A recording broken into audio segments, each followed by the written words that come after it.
Hi, I'm Mrs. Madina, and now we're gonna start our 15th lesson where you can learn how to read in English, and it is the last lesson. Сәлем достар, сіздермен Mrs. Madina. Бүгін бізде 15-ші және соңғы сабақ, ағылшын тілін 0-ден бастап үйрену сабақтар желісінің соңғы сабағы. Сондықтан кеттік, бастайық. Егер сіздер бірінші сабақтан бастап 15-ші сабаққа дейін жетсеңіздер, сіздерге басымды иіп тұрып рахмет айтамын.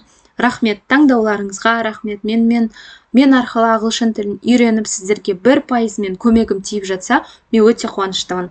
Ал кеттік, бүгін біз сіздермен you әрбінің оқылу ретімен танысатын боламыз. Ашық буында біз оны дәл өзі қалай оқылады, солай оқимыз, я? You. For example, use, unit, due, future. Міндетті түрде менімен бірге қайталап отырыңыз, дауыстап, хорошо? Себебі байқайсыздар ма, мысалы, орысша бір өзін ішінен күшті айтып тұрған сияқты боласында, сыртқа шығарған кезде жүті бір түрлі акцентпен айтқан сияқты болып қаласың ғой. Дәл сондай болмас үшін міндетті түрде сыртқа шығарып айтыңыз. Ал бізде жабық буында а деп оқылады. For example, much, club, funny, husband. Ал енді, қараңыз, түсіндік, е? Ашық буында you, жабық буында а. Міне дәл осы сөздер легі, дәл осыны сіздер дұрыс жеріне птичка қойып шығыңыздар. Егер ол you деп оқылса, на жақа, егер жабық буында болса, а деп оқылса, басқа жағына птичка қойып шығыңыздар. Сіздерге 10 секунд уақыт берейін. Кеттік.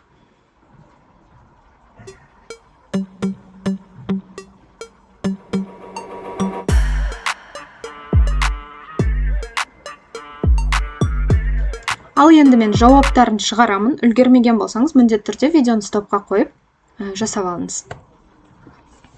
Міне дәл осылай. Кеттік, бір оқып шығайық, я?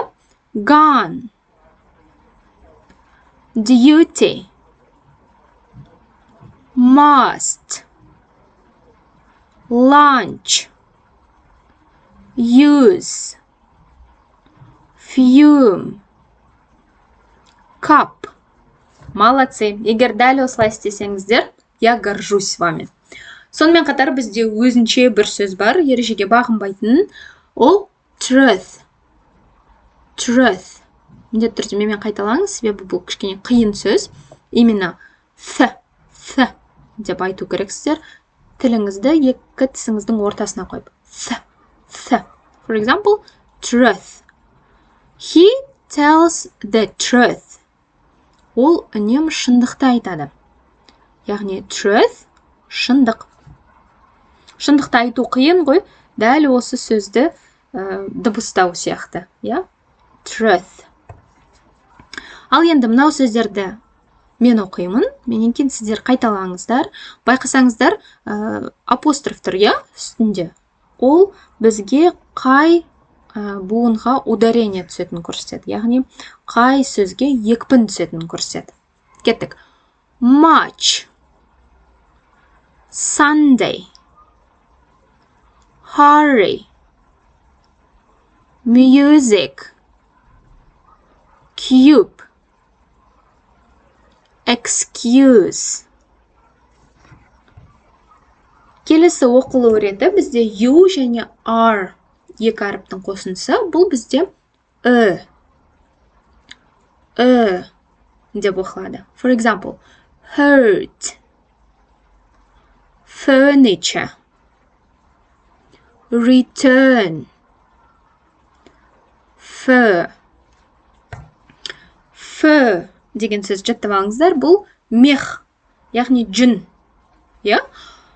Fur coat, шуба. Тон, қазақша. Келесі сөз менімен бірге қайталайық. Furniture. Furniture. Бұл жиһаз дегенді білдіреді. Ал енді мен оқиын, келесі сөздерді сіздер оқисыздар, Hurt, hurt, return, return, absurd,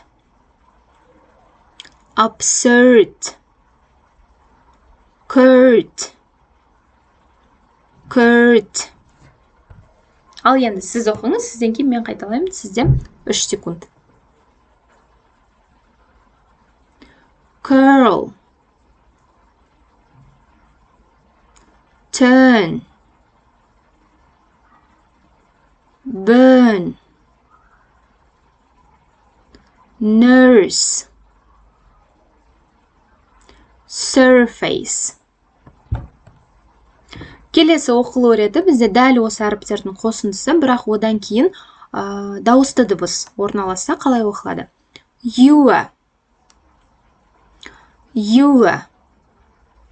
For example, pure, pure, secure, secure, cure, cure, mural. Осы сөз кішкене қиындау, сол үшін дауыстайық. Mural. Қараңыздар, міндетті түрде транскрипцияға мән беріңіздер, иә? Pure, pure, таза. Secure, secure, қауіпсіз. Байқасаңыздар, охрананың формасында жазылып тұрады, всегда security деп. Осы сөзден шыққан, то есть сол security сөзінің түбірі secure. Келесі сөз кішкене қиындау, тіліңіз бұрмалануы мүмкін. Қараңыздар. Curious, curious. Транскрипцияға қарап оқыңыз. Curious. Әр жерге мұрнын тығып жүретін любопытный адамға айтылады. Curious. Келесі сөз durable, durable. Молодцы. Сонымен қатар бізде бір ерекше оқылатын өзінше сөз sure, sure. Сенімді. Ал енді келесі оқылу реттен мүлдем қорықпаңыздар. Ойбай, мынау не қанша әріп деп, иә? Бұл оп-оңай, бұндай сөздер өте көп. Қараңыздар, егер сөз бізде B, F және P әрпінен басталып, ортасында біздің өзіміздің U әрпі тұрса, одан кейін SH және double L тұратын болса, біз оны U деп оқимыз.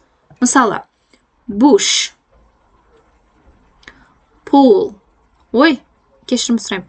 Push, bull, full. Қараңыз, сөз, мысалы, bull, бұқа, B әрпінен басталып тұр, ортасында U, одан кейін double L, 2 L. Сонда bull. Осы сөзді сіздер шетелге шықсаңыздар көп кездестірулеріңіз мүмкін. Сонымен қатар біздің кәдімгі өзіміздің қалада да Тараздамын, мен Тараздың өзінде де наклейкалар жабыстырып қалайық. Осылай бұл push, итеру, pull, тарту өзіңе қарай. Магазиндерде тұрады ғой. От себя и на себя деп, либо өзіңе қарай, өзіңнен итер деген сияқты. Push, pull. Шетелге шығатын болсаңыз, осы сөз жаттап алыңыз. Сонымен қатар келесі сөз bush, bush, куст. Қазақша қалай болатыны есіме түспей тұр, сол үшін міндетті түрде комментарийге жазып кетіңізші, егер білсеңіз. Куст. Full moon, full moon. Ай толып тұрған кез. Ал осымен біздің 15-ші сабақ аяқталды. Егер сіздер бірінші сабақтан бастап 15-ші сабаққа дейін менімен ағылшын тілін бірге оқып жүрсеңіздер, мені таңдасаңыздар, сіздерге мен алғысым шексіз. Қазір сіздерге қайталау мақсатында осы кестелердің барлығын көрсетейін. Міндетті түрде скриншот жасап алыңыздар. даже былай принтермен шығарып алсаңыздар да бұл кестелердің көмегі сіздерге көп тиеді деп ойлаймын. Бізде 5 дауысты дыбыстың оқылу ретімен толық таныстық. Сіздер енді уже текст оқи аласыздар. Мен соған өте қуаныштымын. Бұл бізде дауыссыз әріптердің оқылу реті. Осы уақытқа дейін менімен болғандарыңыз үшін үлкен рахмет. Сабақтар сіздерге көмектесіп жүрсе, міндетті түрде пікіріңізді комментарийге жазып кетіңіздер. Сонымен қатар мен ойлап жатырмын, текст оқып, оңай тексттен бастап, оқып осылай сіздермен бірге оқуға тағы бір көмектесем деген ниетім бар. Енді ол уже 16-шы сабақ болмайды, как бонус сабақ ретінде болады. Осы туралы ойыңызды комментарийге жазсаңыз. Ал мен сіздерді үй жұмысынсыз жібермеймін. Сол үшін дәл осы сөздердің барлығын қажет бағанға қойып шығуларыңызды сұраймын. Бұл үй жұмысы тексерілмейді, бірақ міндетті түрде комментарийге жазыңыз. Комментарийде бірінші баған 2 деп екінші бағандағы сөздерді жазып шығсаңыздар, мен өте сіздерге риза болам, және сіздерге де ол бір көмегін тигізеді деп ойлаймын. Ал сіздермен болған Миссис Мадина. Видео ұнаса, лайк басып, комментарий жазып, арнама тіркелуді ұмытпаңыздар. Ағылшын тілін 0-ден бастап үйрену сабақтар желісі толық аяқталды. Менімен болғандарыңыз үшін үлкен рахмет. Goodbye, see you soon.